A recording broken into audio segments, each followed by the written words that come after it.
యాకోబు 1:14. ప్రతి వాడును తన స్వకీయమైన దురాశ చేత శోధింపబడి ఈడవబడి మరలు కొల్పబడిన వాడై శోధింపబడను. మనం అనుభవిస్తున్న కష్టాలు దేవుని నుండి వచ్చిన శిక్ష కాదని యాకోబు మనల్ని వాక్యం ద్వారా హెచ్చరిస్తున్నాడు. మనకు ఏదైనా కష్టం వచ్చినప్పుడు దేవుడు పరీక్షిస్తున్నాడని అనకూడదు.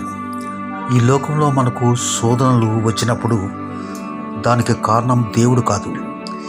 దేవుడు తన బిడ్డలకు శోధన కలిగించి పరీక్షించడు.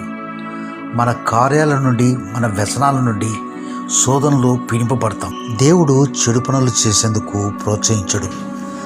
మనం విశ్వాసంలో నిలిచి ఉన్నప్పుడు ధైర్యంగా శోధనను ఎదుర్కోగలం. ఎటువంటి శోధనను సహించగలం.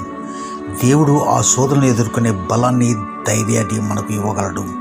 దేవుని వాక్యము శోధనకు గురికాని వాడు ధన్యుడు అని చెప్పదు. శోధనను సహించే వానికి ధన్యత అనే వాగ్దానం ఇవ్వబడింది. ధన్యత అనున్నది గొప్ప వరం. దాన్ని సాధించుటకు ప్రార్థనా జీవితం అవసరం.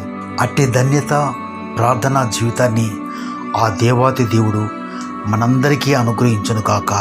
ఆమెన్.